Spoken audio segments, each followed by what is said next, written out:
Yes. and say that all others are wrong. Lakshminarayana గారు ఇప్పుడు మా 50 మందికి పైగా అరెస్ట్ అయ్యారు, 13 మంది ఎన్కౌంటర్తో పాటు. సో వాళ్ళు షెల్టర్గా కోసం వస్తున్నారా ఆంధ్రప్రదేశ్ అయినా తెలంగాణ అయినా? ఎందుకంటే ఛత్తీస్గఢ్ కర్రగుట్టలు మొత్తం ఆల్మోస్ట్ అక్కడ భద్రతా బలగాలు ఉన్నాయి కాబట్టి వచ్చే అవకాశం ఉందా ఇటు ఇంకెక్కువ? ఎందుకంటే మెయిన్ కాన్సన్ట్రేషన్ ఛత్తీస్గఢ్, అబుజ్మాడ్ ఈ ప్రాంతాల్లో జరుగుతుంది. అబుజ్మాడ్ అన్నది దుర్గమ స్థానం. అబుజ్మాడ్ అంటే స్థానిక భాషలో అన్నోన్ హిల్స్ అని, గడ్చిరోలికి బార్డర్ లో ఉండేది ఛత్తీస్గఢ్.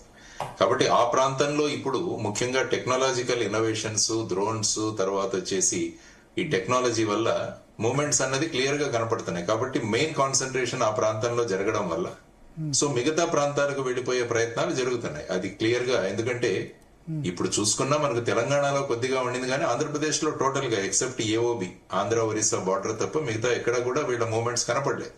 కాబట్టి ఇది ఒక సేఫ్ ప్యాసేజ్. వెళ్ళింది కూడా చూడండి, ఎక్కడ అల్లూరి జిల్లా, ఆ తర్వాత కాకినాడ, విజయవాడ, ఏలూరు ఈ ప్రాంతంలో వీళ్ళంతా షెల్టర్ తీసుకున్నారు. సో అది మనం గమనిస్తే సేఫ్ షెల్టర్ జోన్స్ కి ప్రయత్నిస్తున్నారు. ముఖ్యంగా ఎందుకంటే హిడ్మా ఫ్యాక్షన్ అన్నది ఒకటి ఇంపార్టెంట్ గ్రూప్ అందులో. ఎందుకంటే దే ఆర్ మిలిటరీ ట్రైనింగ్ తీసుకోవడం వల్ల వాళ్ళు మళ్ళా రీగ్రూప్ అవుదాం అనుకున్నారా, లేకుంటే అక్కడే ఉండి కొన్ని రోజులు రిలాక్స్ అవుదామన్నారా? ఇంకొక ఆర్గ్యుమెంట్ ఏంటంటే వాళ్ళు శ్రీలంకకు వెళ్లిపోయే ప్రయత్నాలు సముద్ర మార్గంగా త్రూ కాకినాడ చేసే ప్రయత్నాలు కూడా జరిగాయని మనం వింటున్నాం.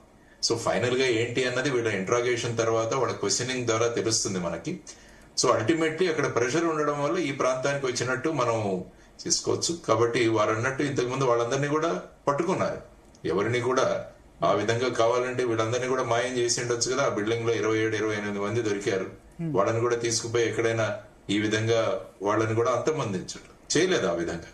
సో జంగల్లో జరిగిన, అంటే అడవుల్లో జరిగినది ఒకటి, ప్లేన్ ఏరియాలో ఉన్న వాళ్ళని ఈ విధంగా జరిగారు. పోలీస్ ఫైనల్ గా ఏంటంటే ఎక్స్ట్రీమిజం అన్నది దేశంలో ఉండకూడదు అన్నది ఒక విధానం. దానికి సరెండర్ అయ్యేవాళ్ళు సరెండర్, లేకుంటే మీరు ఆయుధాలతో తిరుగుతుంటే మేము కూడా అక్కడికి వస్తాం.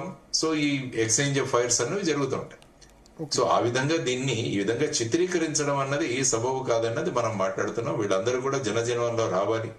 సరెండర్ అవ్వడం కూడా అంత డిఫికల్టీ ఏం కాదు. కావాలనుకుంటే వాళ్ళ విలేజ్ లో ఇప్పుడు సోషల్ మీడియా ఎంత ప్రభావం ఉంది. కావాలంటే హిడ్మా డైరెక్ట్ గా ఒక మొబైల్ ఫోన్ లో తన ప్రకటన చేయొచ్చు, ఐ వాంట్ టు సరెండర్ అని. ఏముంది, ఈ విలేజ్ లో ఉన్నాను నేను, సరెండర్ అవడం చాలా కష్టము, అది చాలా కష్టం అని కూడా కొంతమంది మాట్లాడారు. అదేం అంత కష్టంగా, మీడియా ఉంది ప్రతి చోట ప్రజలు ఉన్నారు, మీకు సోషల్ మీడియా ఇంత ప్రభావితంగా ఉంది.